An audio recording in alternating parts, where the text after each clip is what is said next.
Welcome everyone to the Fresh Off the Screen podcast. This is your bi-weekly podcast where two siblings get together to talk about all things relating to film, television, sometimes music, and a sprinkle of video games. If you want to support the show, please follow, subscribe, comment, rate, and all that social media mumbo jumbo. We also have our social media channels in the description below. I'm one of your co-hosts, Aman Aman, also known as Aman. And on the other end, we have our own Cape Crusader, Harvey. What's up, Harvey? That is good. I've been meaning to get a cape. That's such a good Halloween costume. Just buy a cape. You can be anybody. I did dress up as Batman last Halloween with my girlfriend. So she was Catwoman, I was Batman. We were kind of going into that zone, knowing that the Batman was coming out this year, a movie that both of us were pretty excited for. And obviously this film, of course, has a big focus. What we'll be talking about because this is a film that I just watched with her on Sunday, and I'm like really excited to talk about this. So I you know what, I'm gonna go right in because go in. As I'm saying, I think the perfect way to start. Okay, no spoilers because I have not seen Of course, yeah. No, I'm not gonna spoil anything, that's for sure. Because I want everyone to experience this. I think I'll start off by saying that this is a film that you honestly will not expect it to go the way it does from what you are seeing, the trailers, what you expect from Batman, what you expect from DC films. This is not what you will expect. First of all, I think it's already kind of been out there that look at this as more of a detective mystery thriller kind of a film, and then superhero film second. This is a movie that honestly, you would, after the Christopher Nolan trilogy, you would have thought that, you know what, there's no way that anyone can beat those films. There's no way that something can excel that type of storytelling, that cinematography, that score and soundtrack, just the villains and just the characters. But this film has surprisingly just kind of overtaken those three films, in my opinion. It is honestly my favorite Batman film of all time. Going in, just the first scene, just the intro scene, I should say, like not actually just the first scene itself, but the intro, the way it plays out up to a certain point was just so amazing. And again, I'm not gonna say anything that hasn't been said in trailers and everything like that, but they do have an emphasis on actually creating, how in comic books, even in films in some sense, there's this idea that Batman and fear come together. It's this idea that everyone's afraid of Batman, and they try to do that with the Ben Affleck one as well. But it just doesn't work. It just never felt like anyone was afraid. This film, like, I was so surprised because I thought they could not do that because I've seen Batman in so many different ways. But this film just makes you generally feel afraid of Batman.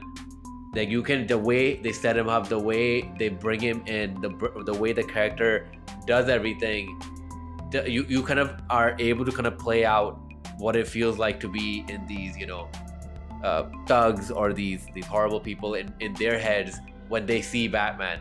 And the way that Matt Reeves and that cinematography and just the music and everything, the way they kind of all come together was just so surprising. It really took me by surprise how much I love this movie. And it was a 3-hour film that I did not realize was 3 hours. It went by like in a snap of a finger. And like, no jokes, this is a 3-hour film that I would want to watch again and again and again. I am just in awe, first of all, that they were able to pull this off. And once I started seeing the reviews, I should also say, if anyone really enjoyed The Joker, this is very much in line with that kind of a universe, with that kind of just the way it is very down to earth. It is very gritty. It is very, it will hit you home where it needs to. It will make you feel things at the same time. Just Robert Pattinson, like, wow, like everyone was on him that, oh, why did he get chosen for Batman, this and that and whatever, why does he have this My Chemical Romance haircut? But like, I saw him in that, and honestly, he did such a great job with Bruce Wayne that you can feel like what he's feeling. You can feel that this is not an origin story, like which I'm really happy about. That they took the Spider-Man route of look, you already know this so many times, let's just skip to year 2. So this is like him being Batman like the second year, and you kind of start seeing him adapt, learn things, but at the same time he's already Batman, he's already been there. So it's so cool to kind of see a young version of Batman, but also see a person that's kind of beaten down and this thing that kind of instills fear in everyone. So this is my favorite film. I was gonna say that this is my favorite film of this year so far. I'm excited for all the other DC films, everything like that. I do not see, the same way as Joker, I do not see any other film overtaking this in my mind. See, that's what's surprising to me. The way I was expecting this to be was supposed to be very emo type of Batman, and I get it, and I get where they were going with it. But I'm surprised to hear that this is his second year, which means that there's a lot of backstory here that I'm excited to learn about. I mean, Batman in essence is such a opposite way. It's like the opposite superhero of Iron Man, who, while jokes and uses his money to fight, fight with the Avengers and everybody, there is a lightness to him, even though he's also lost his parents when he was very young, even though he's also not had any sort of family or anything around him. But for some reason, they've both fallen into such different genres.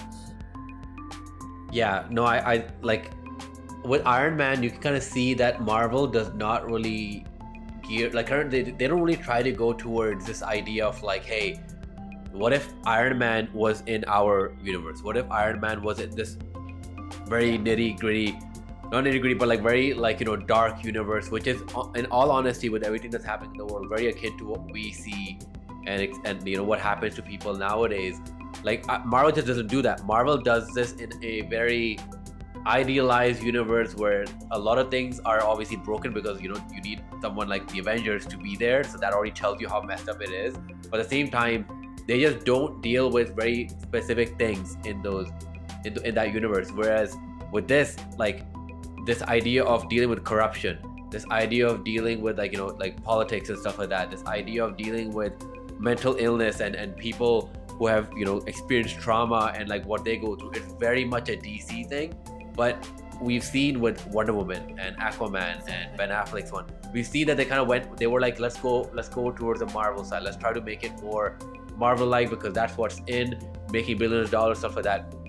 This Batman, and I'm so happy, first of all, that the Joker made over $1 billion, being rated R, all that stuff, and it like basically cost nothing. And I'm so happy that the Batman, there's already like early like numbers have come out, and it's saying that all the analysts are saying that this is like the second biggest pandemic opening, and only behind Spider-Man, which is the third movie after a bunch of Avengers films. So the fact that a Batman movie with a new Batman, Robert Pattinson, with a whole new cast and new look and everything, the fact that this is doing this well tells you that people want to see stuff like this.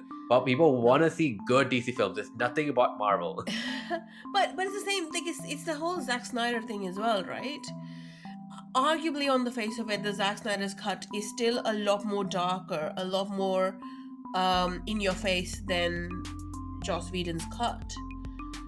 And people loved it. People still love it. People still look at that as a Justice League film, not what was theatrically released. And that already told them that, DC, you don't need to copy Marvel. All we're asking for is a good film. Yeah, no, exactly. And I'm very happy to hear that. I have to go watch it.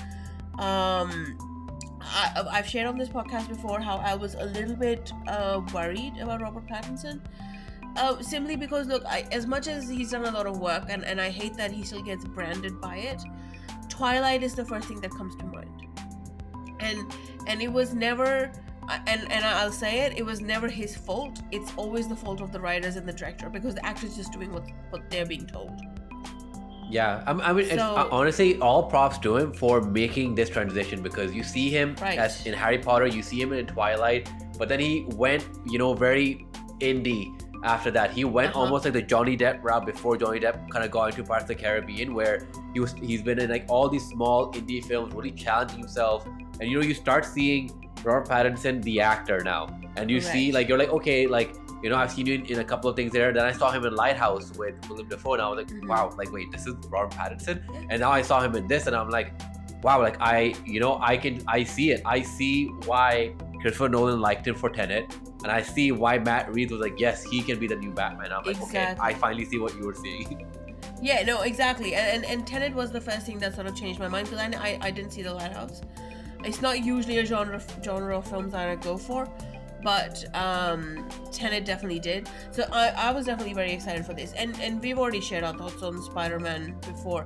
Surprisingly, most people I've spoken to still love the Spider-Man movie. Yeah, it's a nostalgia, right? It's Sam Raimi, his Spider-Man. Different. Yeah. But I think we're coming from a different perspective on that one. But I'm with you now. I think DC is gonna be the main sort of theme for this year. And with honestly, a lot of stuff coming out. It's gonna be tough for DC as well, because Doctor Strange is coming out, and that's being made by Sam Raimi, who made the original Spider-Man films with Tobey Maguire. So they have a big powerhouse, but like the Batman has set the stage of what can happen, like what they can possibly do on a storytelling. Right. Like this is just me, but like DC has so much potential with what they can do in terms of storytelling front, that with Marvel they have to use this like thing, which like I don't know if there's a term for it or whatever, but it's basically them always relying on, hey, we have a story here, but by the way, let's bring in Tom Holland, let's bring in Tony Stark, let's refer. They always have to kind of do this thing of this is our story, but you know what, the story's gonna kind of losing track. Have you seen Andrew Garfield? Look at him, he's here. Like they always have to kind of take you away from the film and talk to you about their other films, whereas DC and even the Batman does not make a single reference, obviously because this is like its own universe, anything like that, and it has reference to its own characters, but it's not like saying, oh, look at that, it's Wonder Woman's lasso on the side, like lying there, or I think Aquaman's trident. There's a reason that in the past most of the superhero movies were around people like the Batman, Spider-Man. These characters were by themselves so self-sufficient and also so loved by the people. Yes, Marvel and Avengers have come through, and maybe the term is ensemble, maybe, but they like putting people together. Marvel now with Doctor Strange, the big thing for that is, well, the problem is you've now smashed everything together. There's no way this guy can handle it on his own. Yeah. You've already shown us that these people live in each other's universe. Although there's weird loopholes that let's not go there. But that's sort of where Marvel is now, because they're never going to have any other Avengers movies. That's it.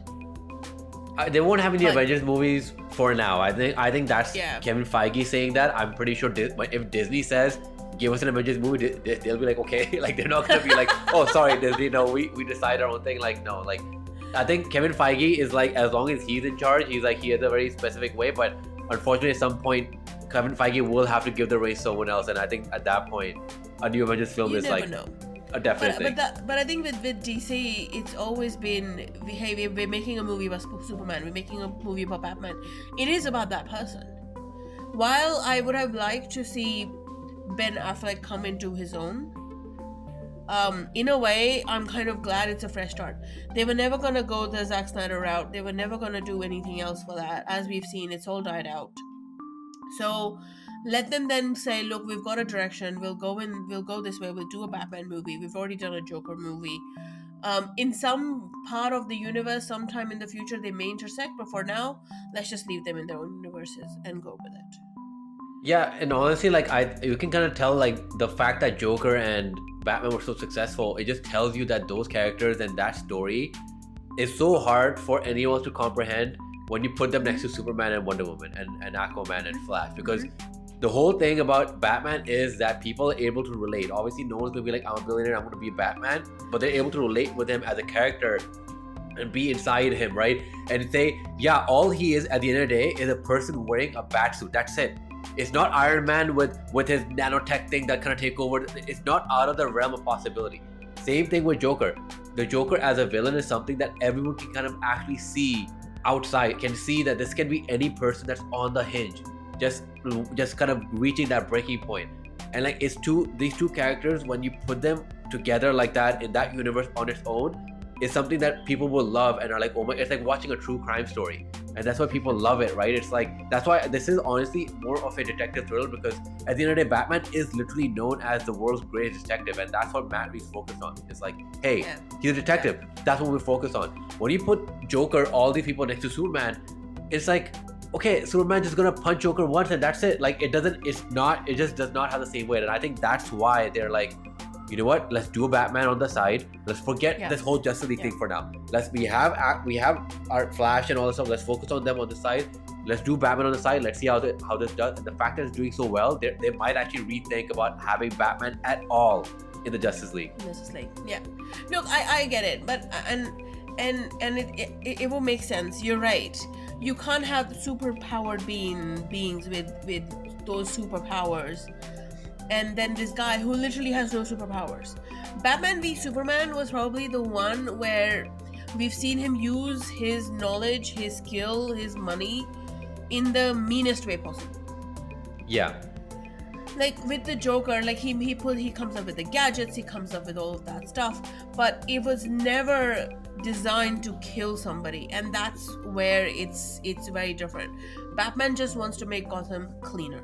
He wants the thugs out. He wants the crime bosses out. Like, it's a very simplistic way to look at it, but that's all he wants. Yeah. He wants to make sure nothing that happened to his parents is going to happen to anybody else's family. And it's a very different scenario than Wonder Woman, who's the daughter of Zeus or something. I don't know if it's Zeus. Maybe. Zeus? Maybe actually, I feel like it's an Amazonian thing, right? I feel like that wouldn't that not be Greek related? Like, that's not Greek, right? Or didn't they come up with that or something? Oh, they might have. Oh yeah, the first film, right? It was something. Yeah, whatever. Yeah. Something like that. I forgot. So it's like, and you've got Superman, who they didn't bring into the Justice League for like the last 20 minutes or 15 minutes, simply because if he was there, nobody else would have been able to take any of the mother boxes. Yeah. So I get where you're coming from. I still hate saying the word mother boxes. I know. And the thing is, like with Avengers, right? Like with Avengers and Thor, there is a thing that it works in that like universe, because the people they're fighting are just something outside, right? Like, obviously we see that with Justice League a little bit, that there's something outside, but with the way Iron Man kind of started the whole thing, there's a thing about Iron Man where he's partly like humanish, like he's obviously like us, but there's things like, okay, it's Iron Man, he can just develop this technology. That's kind of how you think about it as like a Marvel fan. He can just develop a technology that'll be able to defeat Thanos. He's the one that developed the gauntlet that was used at the end of Endgame, right? Like, you can just think about that. With Batman, you don't think about that stuff. With Batman, you're like, he just has a utility belt. He has like a hook thing that he uses. He punches people, and then obviously he's just very good. He's very good at analyzing it. That's kind of what they focus on. So like, when you put Batman in that world of like the mother box and stuff like that, you always feel funny when you see him fighting, because you're like, I feel like he's not contributing at all. I feel like Aquaman, everyone's doing something, and he's just like, all right, I guess I gotta use a gun now. You just start seeing him use a weapon. You're like, this makes no sense. I know. I would never have thought a day that I would see Batman with a weapon in his hand like that. I have a question though. How come Batman doesn't walk around with like limps and everything all the time? As you said, he's only got his suit, he's got his utility belt, he gets hit on a lot. There's no way a normal human being would get hit that much and then still not have like broken bones or muscles and broken ligament problems and all of those things, right? So, I mean, like, obviously they did reference it in the Christopher Nolan one, like where you see in Dark Knight Rises, where he healed his broken back. Well, he didn't heal it. It's basically like a thing that it's like almost like this mechanical thing that kind of pushes it in place, and it's just holding him in place. That's the idea.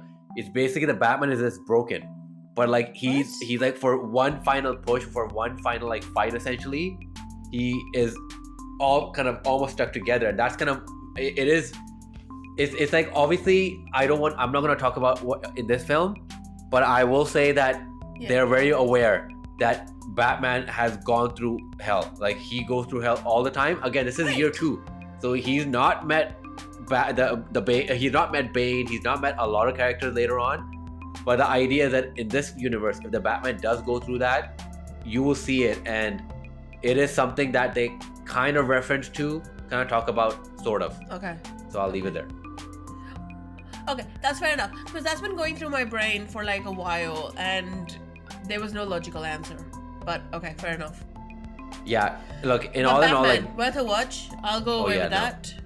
the Batman is just wonderful. Like I was so surprised, and it honestly, like I said, the soundtrack and everything, just the intro is just so, is just amazing. I think about like Christopher Nolan and Dark Knight and how that was an amazing intro to a superhero film with Joker's introduction and everything, the very typical Christopher Nolan like soundtrack, the music playing, like something is like building up over time.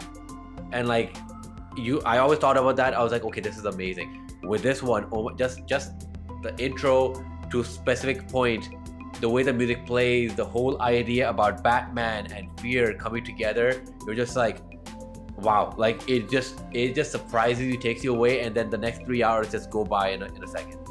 Exactly. No, I'm with you on that. I am looking forward to it, actually. Yeah, we'll definitely do a spoiler cast. Exactly. Yeah. Before we move on, I'll obviously quickly talk about the Uncharted film, because I got to see this as well. I bought the Uncharted game, and they give you a free ticket for it. So Savannah and I, we decided like let's go watch this and everything. So we watched it. It is definitely not an Uncharted film. I mean, it's obviously use of characters and everything like that, but it's overall a very fun film. Like you can see that they had this idea and they use the Uncharted name to just kind of get it in front of more people. And obviously they put Tom Holland, Mark Wahlberg. But I see this easily as becoming a franchise. It's doing really well, so it's already turning into a franchise from my understanding. But like it is actually a very, very fun film to watch. Like don't go in expecting a 10 out of 10. Don't go in expecting that this is an Uncharted film. That's kind of how I went in, and I was like surprised by what it was in the end. Like if you just go in like, hey, like I just want to go watch a fun film, have a good time and leave, this is exactly that. Do you think they maybe made it the way they did, assuming that a majority of the people who watch it are not going to know Uncharted as a game they've played, but as a game that exists in the universe? People like me, for example, I never played Uncharted, watched any run-throughs. The only time I've actually seen it being played is when I've seen you play it. Yeah, no, I think that's exactly it. I think their aim is to get in a whole new audience, because technically the Uncharted games have finished. They finished a while back in like 2016 or so. So this is, my brain, like I'm thinking about it almost like from a business standpoint. They're like, let's put this film out there. People are interested in Uncharted, and let's reboot the whole game and put it on the PS5. Tell people to buy the PS5, buy the game. So they're like, and this is Switch, a perfect way to reboot it. Well, it's a Sony property, so you'll have to. It'll only come on PlayStation. I have an issue with these people bypassing Nintendo Switch when it was the highest selling console over the pandemic. No, but like, okay, that I would get it for like other games, but that's like asking Nintendo to put Mario games on Sony, like, because it's a Sony owned product, right? Like Sony is also gonna keep it on their system, being like, hey, buy a PS5. I think all this is saying is that you need to just get a PS5.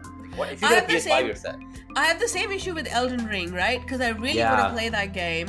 And Elden Ring, okay, is not a specific property. It's on all these consoles, except Nintendo Switch. It just won't, unfortunately, like it barely runs properly on the PS5 and a PC. It will not run on a Switch. It's like, it has a number of, it's just performance issues, right? Like it's rendering like an entire world. That's the whole thing. That George R.R. Martin and Miyazaki, they created this like really cool world, and basically everything is in front of you. And the idea is very much like Breath of the Wild, but imagine a very 4K, high resolution, detailed George R.R. Martin version of it. So the idea is if you see something in the distance, you can go to it. On the Switch, the Breath of the Wild barely runs properly. There's so many instances, especially the forest, where I remember like the game looked, it looked like the game was gonna die. And like that barely runs. So there's just unfortunately no way they can make this work. But I keep hoping that there's gonna be a new Switch coming out soon, because I think Nintendo knows. But money wise, like you're also in in finance and in the business side. Like if your product is making so much money right now as is, why would you release a new product? Why would you say exactly? And I think that's the thing. That's the issue I'm having with the Witcher. We haven't talked about games on this in a while. That's the issue I had with I'm having with The Witcher as well, because I thought the quality was great until you see how The Witcher looks on like the PS5 or the Xbox. Yeah, and it's such a massive difference. And I know Witcher, the game has glitches like across the board. So the other day, my Witcher got stuck in like a floorboard. Oh my god! He couldn't climb out. Oh my god! So I'm just like trying to do the jumpy thing, and it still wouldn't. That's very much a CD Projekt Red, which is a developer and like a Witcher thing. Like everyone's used to that. Everyone's used to roaches kind of randomly appearing on top of a house, and that's great. That's like a normal thing with this game. I honestly think that you should like. I'll also try to like help you find, because I just know if it was easy to find, it's a different story. I'll also try to help you find a PS5 in Australia, because I think having a PS5, you do get a lot of these very specific games like Uncharted, like Spider-Man, very Sony focused properties, and you get games like Elden Ring, right? And I think that will be great, because I remember I was telling you like, oh, maybe you should get an Xbox because you can get Game Pass, which is something that I have as well. But in all honesty, like I'm fortunate enough, I have a PC, Switch, a PS5, and the Xbox. Like I literally have all of them. But like PS5 still has specific games that are only available on PS5 that like it is very story focused games. If you really enjoy story focused games, PS5 is kind of the way to go. Yeah. And you'll get all the Elden Ring and stuff like that. All those games come out on everything, so you don't need to worry about those games. I know, and I think it's that thing. I've always been a reasonably casual gamer, and my own thing is I feel bad when I've got a game that's sitting for a while and I haven't finished it. Thanks to you, I finished Immortals Phoenix Rising. I'm also very bad at going through and finishing it. I know you destroyed that boss because you were so overpowered. I mean, I remember I struggled with that boss, but I was like, all right, I finally got through. And like in your case, I just see you like just destroying him in like 1 second. I'm like, okay, this is not my experience at all. I know. And I think like I kept thinking that I had to keep powering up even more because the option was there, and that maybe it would make life easier. I don't think it would make it like life this easier. But I've actually now restarted Zelda Breath of the Wild. Wow, like from the start. Oh my god. From the start, because the problem was I had left it sitting for like more than a year, and now I'm in like in the middle and I can't remember what I'm doing, how to fight, what to do at all. So I am relearning it, although I still have my old save. So if I learn it well enough, I might go back to my old save and just start from where I was. Yeah, I mean, honestly, like at this point you might as well restart, because I understand it's been a while, right? I had to do that with Horizon, like when I played like way back. Like I completely forgot. I'm like, you know what? I might as well just restart this. But like Breath of the Wild, like I feel like you've kind of experienced what it has to offer. Like the story is not gonna, because you already saw the ending with me, so you already know. Exactly. So it's not like the story's gonna do anything new. It's just like a fun game to kind of jump in and just play. When it comes to certain games like Uncharted, for example, like that's a story that when you go from the start, like Uncharted 1, 2, 3, and then 4, and you see the progression of that character, and you get to the end, there's something about like these Sony games that really does something. For me, it's always that game, like the way the Uncharted series ended has always stuck with me. It still sticks with me to the point that I'm trying to get Sylvana to play that entire series with me again. Oh, wow. So I can discuss that with someone, because I'm like, I need someone else to see this ending because of how impactful it was. So I think I think Breath of the Wild will always be there. You'll keep playing it, you'll keep chugging along. It's kind of like Pokemon and stuff like that, But when it comes to like certain games, like story focused games, like you can do that. Like I feel like you can compartmentalize your brain that way. Hopefully. I mean, I'm now compartmentalizing both Zelda and Witcher. Yeah. Because I'll go finish a few tasks and then move back on. I finally got a handle on Witcher, although I think the graphics are setting me off a little bit. I mean, I saw like how it played on the Switch, and I was like, wow, like I definitely cannot play this in this way. Yeah, it's the graphics, it's the cutscenes. Although good thing with Witcher cutscenes is you can skip it, which is great. Yeah. But some of the tasks are just really weird. There was an interview I saw with Henry Cavill where the interviewer asked him whether there was a deleted scene of a woman asking the Witcher to go find her lost pan. Which is one of the first big missions in Witcher 3. I know. And when the people who played it, exactly, like, I wish they would have put some things in there like this to bring us to the game a little bit. Yeah, I honestly, like, I think Witcher 3, the way you're experiencing it is still okay. Because at the end of the day, like, the gameplay and stuff is not what The Witcher is known for. It's the story. And the story-wise, you're seeing everything. You're experiencing everything. Exactly. So I think Witcher 3 is fine. But I think something like Cyberpunk 2077, for example, that just got a huge update. The game looks amazing. It's got Keanu Reeves in it. Like, that's obviously made by the people that made Witcher 3. And that's only available on PS5 and Xbox, for example, right? Elden Ring, the fact that a game like this, a game that I've played the previous games, like, it's not a series, but like games that are like that made by the developer, and I never thought there would be a day when everyone would know about their games. I was like, it's such a very niche type of a game, but it has taken over the world to the point where I'm like, this makes no sense to me. Like, how does it happen? And so, like, Elden Ring again, like, if you are someone that loved Zelda, and this allows multiplayer, by the way, it's not something you have to play on your own fully. You can actually play. No way. So if they're the boss, because it's supposed to be a hard game, like, you can actually get me to jump in your world. I can help out, and it makes the game a lot easier. You can experience the world, and I just pop back into my world. Just stop making the case for me to buy a PlayStation. I know. I was just Googling it in Australia, but maybe because I'm in Canada, it doesn't let me like go to the AU sites or whatever. But it's not the easiest to find it. But like, yeah, like I had to, like, in Canada, I was lucky in Canada. I was able to find one here pretty like easily when I was the initial stages and everything when the consoles were announced. But when I was looking for an Xbox, like, I had to be on GameStop's website or EB Games. Like, I had to be on that website all the time. Like, is it there? Stuff like that. You have to keep track of different forums.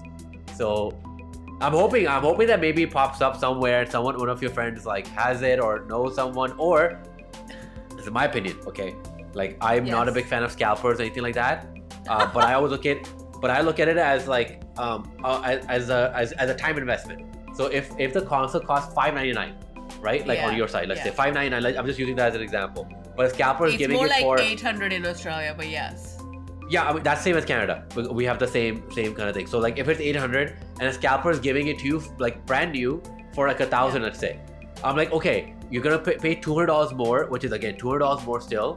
But is that $200 worth it for you to like go through it for a month of like, hey, I'm gonna be refreshing this website again and again. Hey, I'm gonna be going on Costco or whatever website again and again. Would that be worth it for you? If you're like, yeah, you know what, I don't mind spending that time, of course, then wait for it to be live.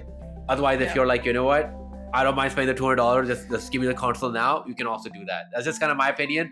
I still don't support scalpers. I think they are definitely ruined this whole generation mainly because of them being extremely greedy. You're right. I just Googled it as well, and there's actually a website that keeps telling you where it's got stock. Yeah, that's what I had to use as well. Wow. You know what? That's fine. I'll make a decision to get one. And the fact is that because of all this, I'm not going to get it for like another 6-ish months. So that gives me enough time to go through the games I have. Yeah, honestly, like I'm just going to let you know because I had the same thought process with the Xbox. And then when it was available, like the next day, I bought it like ASAP. I was like, oh my God, quickly just with my credit card, just buy it. No. So obviously, like, maybe it's available in 6 months, but if you do see it available, I would not chance it. I would not say, hey, let me wait for a few months and then get it. I would just get it like ASAP, just in case. It can be in a box on the side, and you can open it up later if you want, but like, just buy it now. Why would you leave the box on the side? I mean, so that you're not tempted. So you're not tempted to play it until you finish your other games. Well, okay. Well, it's something on the back burner. We'll see how we go. Yeah. But in the meantime, once you start playing Elden Ring, we don't want to update here to see what you think. Yeah, no, I've been having like an amazing time when it comes to games recently because there's just so many like I've been playing this game called Age of Empires 4, which is, I know you played this game called Red Alert, which is like a real-time strategy game. So my friend and I, we like play online together and we play against other people, and that's like been really, really fun. And then on the PlayStation side, February was just a crazy month. There was this game called Dying Light 2, which is like this parkour zombie game. It has Rosario Dawson in it as a main character, and that was a really fun game. Horizon Forbidden West is a big PlayStation game that just came out, so I've been playing through that. Elden Ring came out. I have not turned it on yet. I'm like, you know what? I need to finish Horizon first. Gran Turismo 7, which is the racing game that I grew up playing with Dad. I used to play that with him quite a bit, so I've been playing that as well, and I'm waiting for my wheel and everything to come.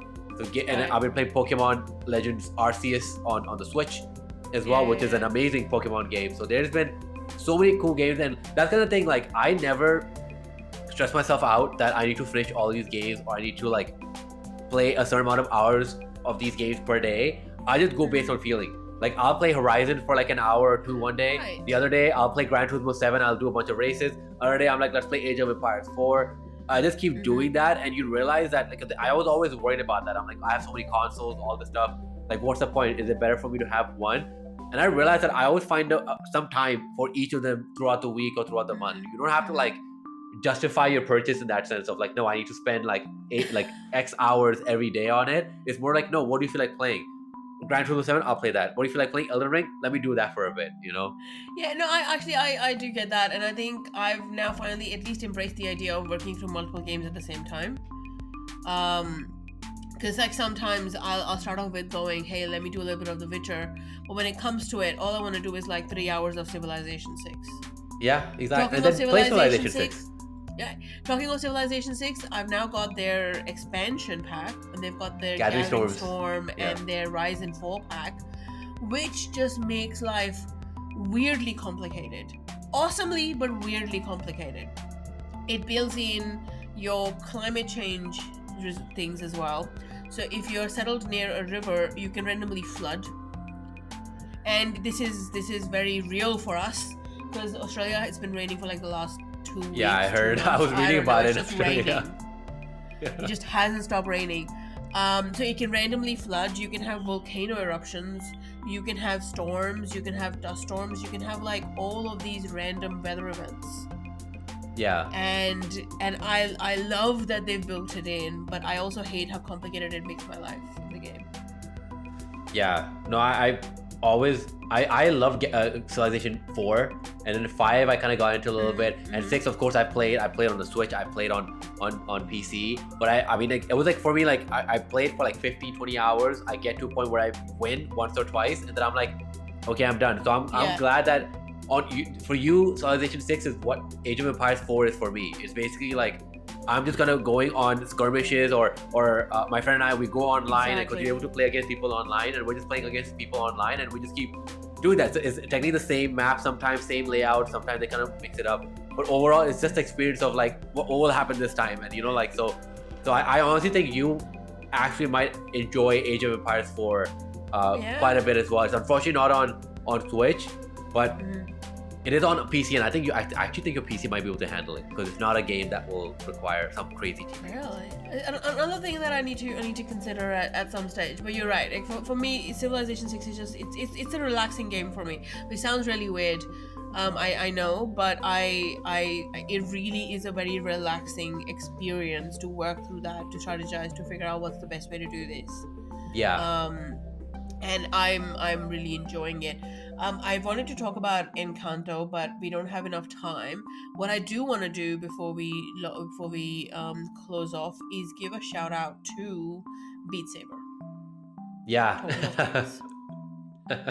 Well, I mean, you have more experience. Like, I'll say that I remember when Beat Saber first came out, I played it a bunch on my PlayStation VR, and I played it a bunch on my Oculus VR, but like that was kind of my extent of it. Like, I love Beat Saber, but like I never like really got into it as much as you did. So I'll let you take it from here. I loved it. Like, from the first moment, I loved it.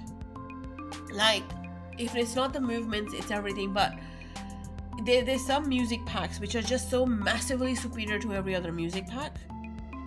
And the two that I have to give a shout out to is Panic at the Disco and Linkin Park. Nothing beats them. Like, I've run the same songs again and again, and I'm still not bored. I'm as energized in like the 20th or the 50th repeat than I was the first time. I Panic at the know Disco is amazing. Yeah, I just know the. I know, right? Like, they're so good. Yeah. I just know the steps better, I imagine. But Panic at the Disco, they actually have a few songs in 360, which I actually really enjoy that mode.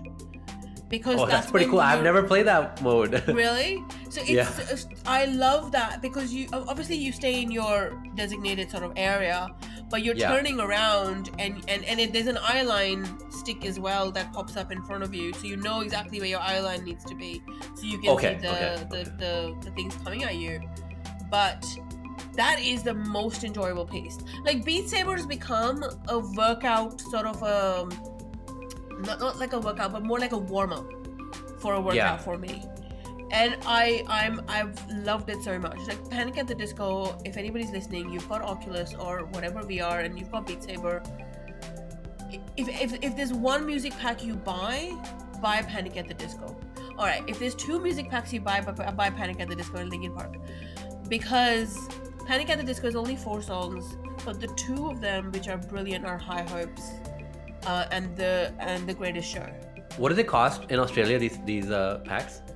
I think if you already got Beat Saber, they do a little bit of a discount. I think Linkin Park, because it's got the most songs, was maybe around $18-20. Okay, that's not bad. Panic at the Disco, from memory, was only like 7 or 8. Oh, I see. Okay, wow. I actually might pick this up, because I think for us it's very similar price wise. Yeah. So I might actually pick that up, because I have Beat Saber, and I played it a bunch. I actually really enjoy Pistol Whip a little bit more, surprisingly, because I just like the whole John Wick aspect of the music thing. But I love Linkin Park, so and Panic at the Disco. So if that is like the music that I'm playing, because Beat Saber's music, like the generic music, is okay, but it's not the greatest. But like if it's songs that I know, if you're not into the genre that the normal Beat Saber music is, and unfortunately I'm not in that genre, it doesn't really resonate. Like, it doesn't make you want to go on and on and on. Linkin Park doesn't have a lot of 360, which is unfortunate. But their normal songs are absolutely brilliant. Yeah. Like, the way they did it, the one pack that disappointed me the most was Green Day. Wow. I mean, that's I did not expect that to happen. It's one of the first packs I bought, but it disappointed me the most, simply because there was something off about the entire choreography, and I couldn't figure out what it was. So it wasn't the music. It wasn't like the way. It was just like the way the music played with the Beat Saber actions. I guess. Yeah. Okay. Like, it doesn't make you want to go and play it again. It doesn't give you that energy that you sometimes want when you're doing this stuff. Yeah. Because your arms hurt at the end of the day. But that's the one I probably play the least of the songs. Okay, so I mean, I'll stick with Linkin Park and Panic at the Disco, because those two bands I can already imagine having a good time in Beat Saber. But like, I honestly think you should also check out The Climb. I don't know if you already tried that. Yeah, that's a really cool yet. one.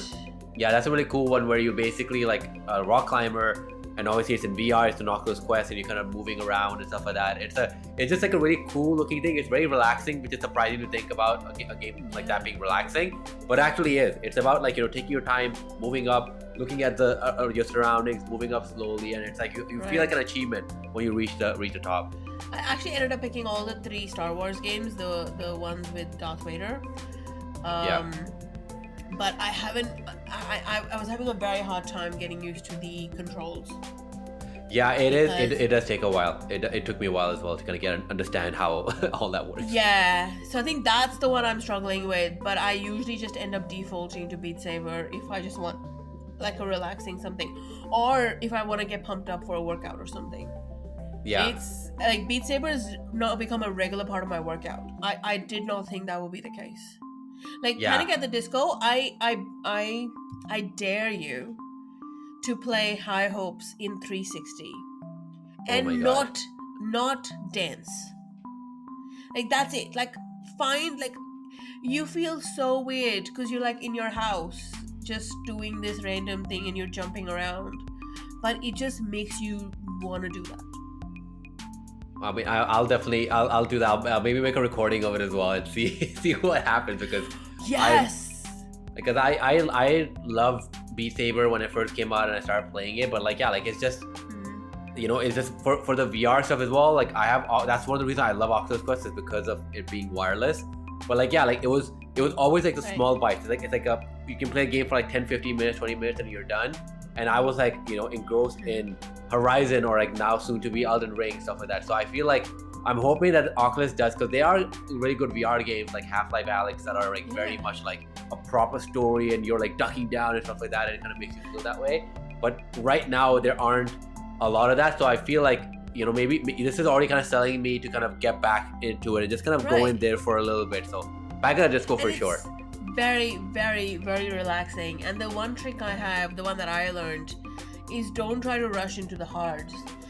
That becomes amazingly easy if you slowly go up the ranks and work on the boxes per minute or whatever. There's actually a rating on every song and every like normal, beginner or whatever.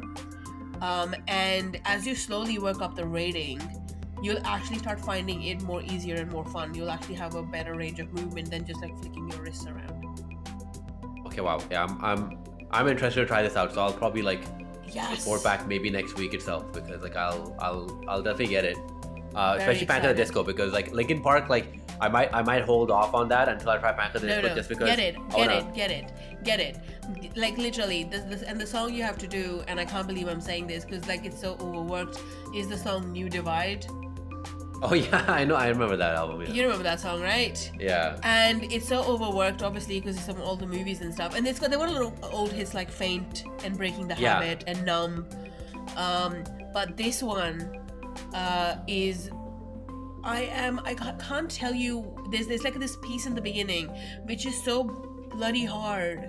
But when you get through it, there's like a level of, I can't believe I just did that. I can't believe I moved my arms that fast. Yeah.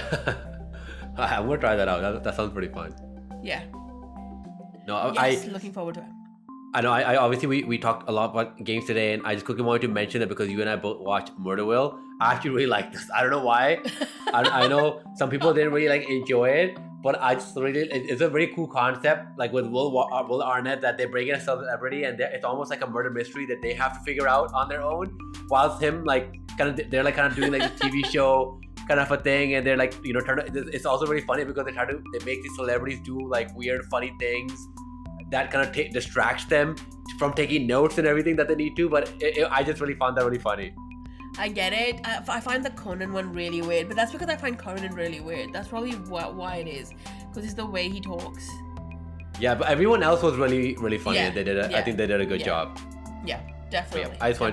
I just wanted to bring that up. So thank you so much, everyone, for joining us today. Please listen to us next time, or actually I should say please email us at freshoffthescreenpodcast@gmail.com. That's freshoffthescreenpodcast@gmail.com. We will be back very soon. We'll be getting back into a more regular cadence when it comes to us releasing these episodes, and hopefully I'll have more information about Beat Saber next time, and hopefully Harvey will have potentially bought a PS5 by then. Who knows? Let's see what happens. Right? Let's not put that, but okay. Thank you so much, everyone. Bye. See ya.